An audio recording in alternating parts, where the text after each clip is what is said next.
السلام علیکم ورحمۃ اللہ وبرکاتہ۔ قابل قدر سامعین گرامی، قربانی کرنا ہمیں کرنا ہے۔ آج کل اس کا ماحول ہے، ساری چیزیں چل رہی ہے، ہر طرف ہم دیکھ رہے ہیں کہ چھوٹے چھوٹے جانوروں کو لوگ کھلا رہے ہیں، بچے ان کو دوڑا رہے ہیں، گھما رہے ہیں، تو قربانی کا ایک ماحول ہے۔ اب ایک مسئلہ ہمیں قربانی کے بارے میں یہ سمجھنا ہے کہ گھر میں عورت کے پاس زیور ہے، مان لو اتنا زیور ہے کہ جس کی وجہ سے اس پر قربانی واجب ہے، جیسے مثلاً سمجھو تقریباً 40,000 روپے کا سونا چاندی ملا کر اس کے پاس ہے اور قربانی واجب ہے۔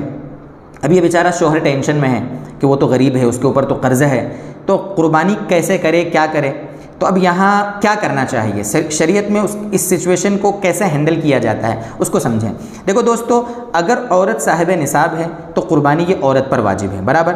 اگر قربانی مرد نہیں کرے گا، عورت بھی نہیں کرے گی، تو گنہگار عورت ہوگی، مرد نہیں ہوگا، اس لیے کہ صاحب نصاب کون ہے؟ عورت ہے، اور عورت کے پاس جب مال ہے، عورت قربانی نہیں کرے گی تو گنہگار عورت ہوگی، مرد نہیں ہوگا۔ پہلی بات تو یہ سمجھ لیں۔ اب یہاں سوال یہ پیدا ہوتا ہے کہ یہ بیچاری جو عورت جس کے پاس صرف زیور ہے، کیش میں نہیں ہے، اس لیے کہ بیچارہ شوہر بھی غریب ہے، تو اب یہ عورت قربانی کرے کیسے؟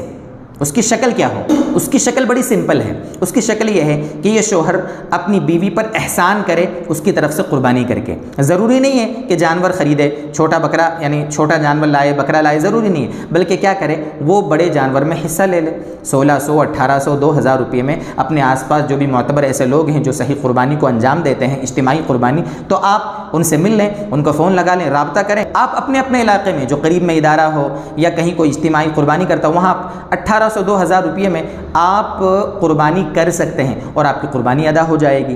تو 2,000 روپے میں اگر واجب ادا ہو رہا ہو دوستو بزرگوں، تو کیا مشکل ہے؟ دوستو مجھے ایک بات بتاؤ، اگر وہی بیوی اگر اس کو چلتے چلتے گھر میں اس کے ساتھ کوئی حادثہ ہو جاتا ہے، یا اللہ نہ کرے کوئی ایکسیڈنٹ ہو جاتا ہے، یا اچانک بیمار ہو جاتی ہے، تو اس کے لیے وہی شوہر یہاں وہاں قرض لے کر اس کا علاج کرائے گا۔ کیوں؟ اس لیے کہ بھئی وہ سوچ رہا ہے میری بیوی ہے، میں نہیں کراؤں گا تو کون علاج کرائے گا؟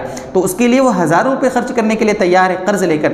تو بیوی کے اوپر اگر قربانی واجب ہے تو اللہ کے لیے بیوی کی طرف سے اس واجب کی ادائیگی کے لیے کیا کسی سے وہ 2,000 قرض نہیں لے سکتا تاکہ اس کی بیوی کے ذمے سے قربانی ادا ہو جاوے؟ قرض لے لے اپنی طرف سے، جیسے قربانی آنے والی ہے تو پہلے سے مہینے 2 مہینے پہلے سے وہ 100 روپے 200 روپے اس طرح سے اکٹھا کرے اور ایک جذبہ رکھے کہ میں قربانی میں حصہ لوں گا اور میری بیوی پر جو قربانی واجب ہے اس کی میں ادائیگی کی فکر کروں گا۔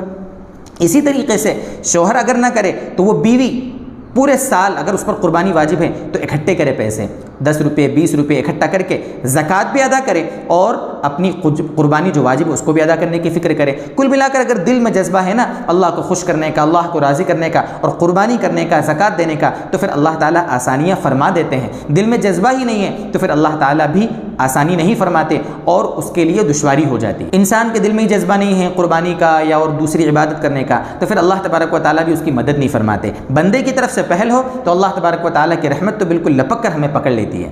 اور عورت کی طرف سے قربانی کرنے میں ایک مسئلہ پھر یہ رہ جاتا ہے کہ نام کس کا لکھایا جائے؟ کیا اس عورت کے ساتھ اس کے شوہر کا نام لکھایا جائے یا اس کے باپ کا؟ دیکھیں دوستو بزرگوں، یہ جو نام باپ کا یا شوہر کا جس کا بھی لکھایا جاتا ہے نا، یہ تعارف کے لیے ہوتا ہے، اور تعارف شوہر سے بھی ہوتا ہے، تعارف باپ سے بھی ہوتا ہے۔ قرآن کریم میں باقاعدہ اس کی مثالیں ملتی ہیں۔ اللہ تبارک و تعالیٰ نے بعض خواتین کا تعارف شوہر سے کرایا ہے اور بعض خواتین کا تعارف ان کے باپ سے کرایا ہے۔ قرآن کریم میں دونوں کی مثالیں ملتی ہیں۔ تعارف کرا لینا اصل مقصود ہے، جس کا بھی آپ نام لے لیں، بہرحال کوئی مسئلہ اس میں نہیں ہے، بلکہ علماء نے یہاں تک لکھا ہے کہ باپ کا، شوہر کا، کسی کا نام لینا بھی ضروری نہیں ہے، جس کی طرف سے قربانی ہے اس کی طرف سے نیت ہو جاوے اتنا کافی ہے۔ اللہ تبارک و تعالیٰ یہ کچھ باتیں عورت کی طرف سے قربانی کی لائن سے تھیں، وہ ہم نے کوشش کی آپ کو سمجھانے کی۔ اللہ سے دعا ہے کہ اللہ ہم کو یہ باتیں سمجھائے۔ اگر اس مسئلے میں اگر آپ کو مزید کوئی ڈاؤٹ ہے، کوئی آپ کا کوشچن ہے، تو آپ اس کو کمنٹ میں لکھیں، ہم کوشش کریں گے انشاءاللہ کہ اس کا جواب آپ کو دیں۔ اللہ تبارک و تعالی ہم سب کے لیے قربانی کا عمل عافیت کے ساتھ انجام دینا آسان فرما دے۔